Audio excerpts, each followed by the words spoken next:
Naquele tempo disse Jesus a seus discípulos: não julgueis e não sereis julgados, pois vós sereis julgados com o mesmo julgamento com que julgardes, e sereis medidos com a mesma medida que medirdes.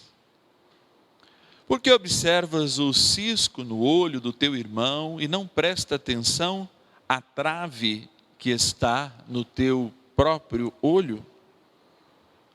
Ou como podes dizer ao teu irmão: deixa-me tirar o cisco do teu olho, quando tu mesmo tem uma trave no teu? Hipócrita, tira primeiro a trave do teu próprio olho, e então enxergarás bem para tirar o cisco do olho do teu irmão. Palavra da salvação. Glória a vós, Senhor.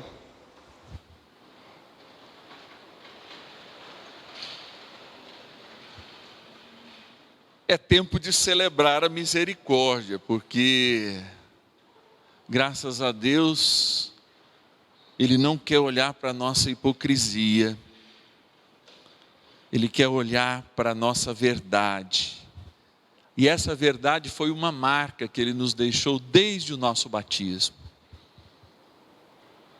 A marca que a pequena vai receber depois da missa é a marca que cada um de nós partilha de um Deus que ficou míope diante do nosso pecado e resolveu nos amar mais do que nós merecemos. E é nessa dinâmica que Ele nos ensina a amar. A gente vive uma constância entre muitos julgamentos, mas também num mundo de muitas verdades que acabam não tendo nenhuma, em que cada um constrói a sua própria religião, o seu rito, admite a sua própria vida religiosa e não devotamente se insere dentro de uma comunidade de amor, pelo menos a nossa, com mais 2000 anos, e por ser uma comunidade de amor, uma comunidade de gente, então tem muitos erros, mas é soberana na graça, porque é o corpo do próprio Cristo. Mas existe uma diferença entre admoestar e julgar. Porque quando a gente ouve esse evangelho, e eu vou chamar a atenção de alguém lá na paróquia, a pessoa vira e fala assim: padre, o senhor não pode me julgar. De fato, não posso. E se dou a oportunidade de você ser admoestado ou admoestada, é porque eu não estou te julgando. Porque qual é o fim de um julgamento?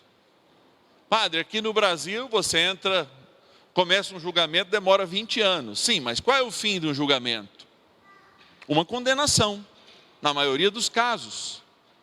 Uma condenação. Então a palavra, na verdade, traduzida sobre esse aspecto, diria: não condenais, para não ser descondenados. Mas é claro que todo mundo já condenou alguma vez alguém, e óbvio que todos nós, de algum modo, somos condenados. Mas aí a gente grita e diz: olha, eu sou marcado pela cruz de Cristo, e aí a misericórdia nos toca. Eu estou dizendo isso porque quando nós não permitimos que Deus, inclusive, faça a admoestação através da palavra, da igreja, através de um irmão, quantos anjos nós temos em volta da gente que nos admoestam de certa maneira, dizer: olha, você está numa vida torta, vamos endireitar esses caminhos. E quantos de fato também usam uma força violenta que é própria da nossa natureza, discernir mal para julgar pior ainda. E aí é que está a grande dinâmica, que talvez em tempos que falte, que se chama bom senso, a gente tenha que lembrar que o bom senso até há um tempo atrás era um dom natural. Você recebia o bom senso na sua casa, no seu grupo social. Você aprendia no lar o bom senso. O bom senso é a educação mais sublime que a gente recebe em casa, e não tem doutorado, não tem pós-doutorado em Harvard ou qualquer outro instituto sério no mundo, Oxford, pode chamar, que dê a capacidade a um ser humano de ter bom senso. Ou seja, perceber sem julgar, admoestar quando é necessário dentro do carinho de Deus. E por isso esse evangelho é antes o evangelho do bom senso, que exorta cada um de nós a falar assim: irmãos, como é que eu julgo o outro, como é que eu condeno o outro, se eu sou passível do mesmo erro? Eu conheci uma juíza que era parente distante minha, foi a primeira juíza do Brasil, conheci ela já no finalzinho da vida, já quase aos 100 anos, em Niterói, no Rio de Janeiro. E aí eu tinha sempre uma pergunta que eu faço, inclusive para os meus amigos juízes: como é que você condena alguém? Como é que você, sendo cristão, e ela uma cristã que inclusive visitou a cidade do Padre Pio quando ele era ainda jovem, acho que eu já até falei com o Luiz essa história, e ela dizia uma coisa muito bonita, ela falou assim: Márcio, não era nem padre, eu era um molequinho, Tadeuzinho ainda me chamava naquela época, eu não condeno ninguém, são as atitudes das pessoas que as condenam, porque eu sou passível de fazer tudo o que elas fazem. E assim, eu sinto muito tranquila em fazer com que elas entendam que foi a atitude dela, e não a juíza, que as condenaram. Amados, ela mais admoestava do que julgava.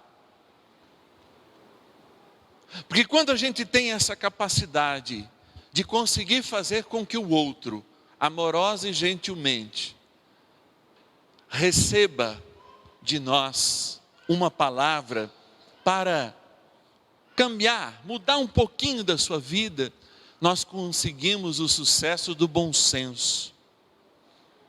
Mas esse é um exercício que cada vez menos a gente tem feito.